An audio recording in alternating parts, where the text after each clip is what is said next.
Hey y'all, congrats on the win. Becky talked about this being one of the best games you guys have played since she's been there. And that third quarter in particular, when they were coming back, what did you guys kind of say to yourselves to make sure that they didn't get back in the game? I mean, we know what we're playing for, and the biggest thing when you're approaching this game in a series is keeping the main thing, and understanding that basketball is a game of runs. And I think we understood, and we always tell ourselves we got to weather the storm. And when you're playing against New York Liberty, a great team that has a lot of weapons, you're going to come back. They're going to do things. They're going to do the right things. So for us, we just had to weather the storm, and I think we did a good job of that. Next question, standing to your right. For either one of you five.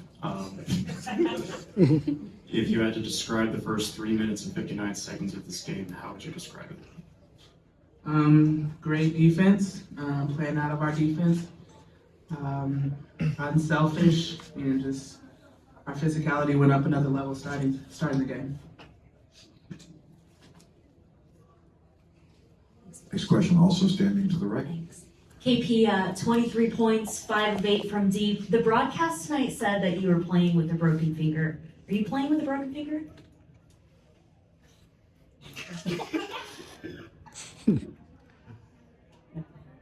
Next question. Okay. Good, that's pretty exciting. Next question, second row to your left. Jackie, could you just talk about your performance so far in the finals and throughout these playoffs? It seems like you've taken your game to an even higher level. I think just coming out with an aggressive mentality, taking what the defense gives me. But I mean, at the end of the day, we're playing out of defense, and that's how I'm getting open looks. I know my teammates have a lot of faith and trust in me, and I just have to have that same confidence in myself. Next question, second row center. Kia, you do not attempt a lot of threes or hit a lot of threes. What was that like for you, especially when you hit the second one? I was pretty happy about it.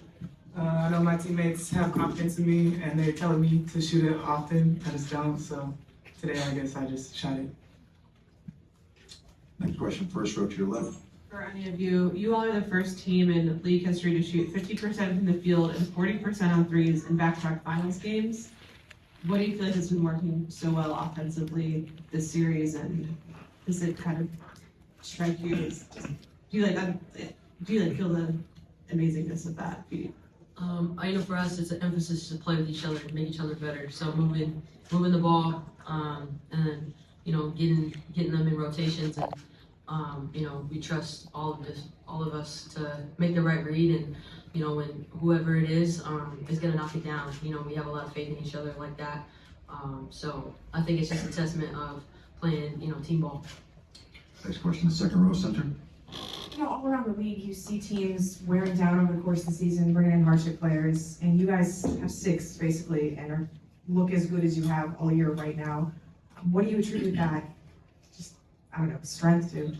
The league didn't let us get a hardship player, so we've been dealt the card we've dealt. Yeah. No one cares. Figure it out. Yeah. That's kind of like our motto.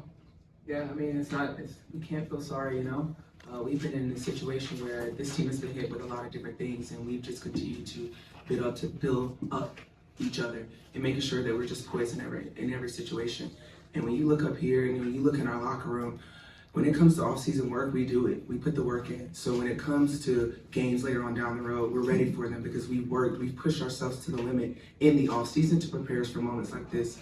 So it's moments that we don't take for granted, but also we have an understanding that this is why we work so hard. This is why we are in the situation that we're in. We're grateful, but we know how hard and what it took for us to get here, and we don't let that moment get by. So any chance we have an opportunity to go out there and play hard and play in front of these awesome fans, we're going to do that because we owe them, but also we owe ourselves. We put the work in, so we got to show for it. Next question, third row left. If I could, question for Chelsea first and then Asia. Chelsea, I noticed Tisha Panachero tonight on Twitter said she thought you were the best passer in WNBA history, and I know you kind of grew up a Tisha fan and a Monarchs fan. Kind of what does that mean to you? And then I just have a quick follow-up for Asia. That's amazing words from a legend. I mean, I wear that, you know, my passing ability like on my sleeve. That's what I work so hard to be able to develop my whole career. So I'm thankful. She also was a person that paved the way for me to do what I do. So thanks, Tisha. Asia, I believe they're shooting less than 30% when they don't get a touch in the paint. I know it's been a big emphasis on you guys to not allow that, but can you just talk about how well, as a team, you've been able to shut down the paint for them? Oh my God, I'm glad you said we're doing it well, because I think Becky says otherwise. But I mean, it's just a focus thing, you know? It's just really just about buckling in and understanding and knowing personnel and knowing little things. Like in a series, everybody's gonna know each other's stuff, but it's the little things that count. So maybe taking away that paint point or contesting that shot, make it harder. Like I said, they're a great team, so they're gonna have counters. They're gonna know exactly how to maneuver through defense, because that's what great players do. But if you can just make it a little bit harder, and being on that other side and understanding how it's a little bit harder for me, that's how you can kind of create that difference. And it's hard, it's tough, and to do it over the course of 40 minutes, it's tough, but we lean on each other, and understanding that it's just not me and Kia, it's all of us. Next question, third row center. Asia, earlier you were on with TC Martin and you were talking about the X factor or the player that may be overlooked in this series. And you said that Kia Stokes could actually be one of the players that's overlooked, and especially since she can shoot it from 3 and then leave her open. With the game that she had tonight, how much do you feel that the league, or the Liberty, is maybe overlooking her a little bit? I mean, it is what it is. Kia's gonna be a pro no matter what, and she does her job every single day. And that can be overlooked, that's fine. We love having her in our locker room. And she makes us go in ways of just like always being ready for the next play, always sacrificing anything for the rest of us. So for her to come out and have the night that she did today doesn't come by any surprise, because we see the work that Kia puts in practice every single day. And I'm just happy to play alongside of her. But yeah, they can continue to overlook Kia, sleep on her all day. We love her in our locker room, and we're gonna keep her here. Next question, standing to your right. This is for anyone on the stage. 2 games, both dominating performances second half, specifically defensive efforts in the third quarter. What do you think was the key for both games? You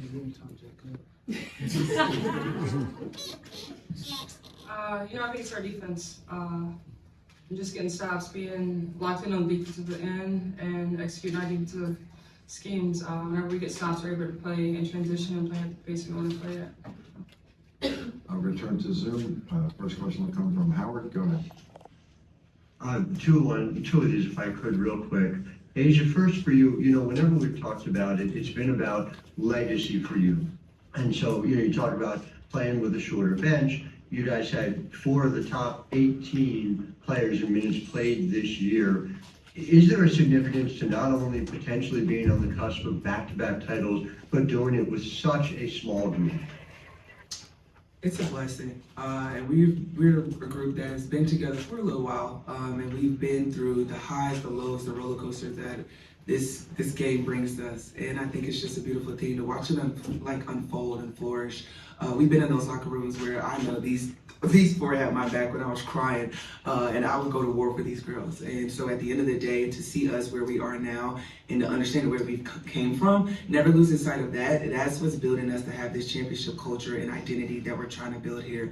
And when you're thinking about legacy, you don't get that if you don't get wins and you don't get championships. So I wouldn't want to try to go after another one without my whole locker room that we have here, because we've been through a lot, and we always have each other's back. So I gotta credit them 100% of short group, big group, it does not matter. We come in every single day ready to work. And just related to that from Kia, Kia, you've been on some really good teams. You've obviously been on, this level of team now for the last couple of years. Just take me through as a student of the game, what you see, what separates them even from some of the best teams that we've seen in recent years in this league.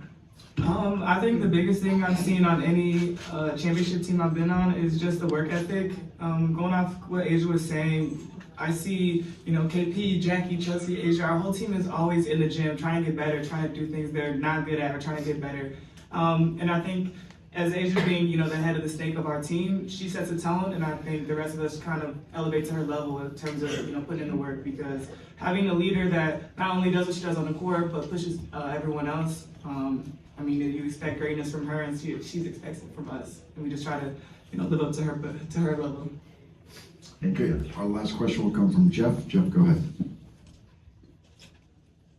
Yeah, for Asia, in what ways has your finals experience last year and even in 2020 kind of helped you in this series against New York? Just the mental approach. I think my first finals, I was like, oh my God, I'm here, wow, yay.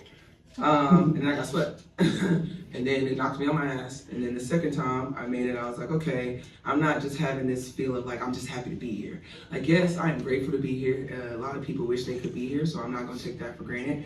But it's just the mental approach and the mindset that's just switching for me. And so when it came to this series, this one's gonna be a dogfight. We all knew it was.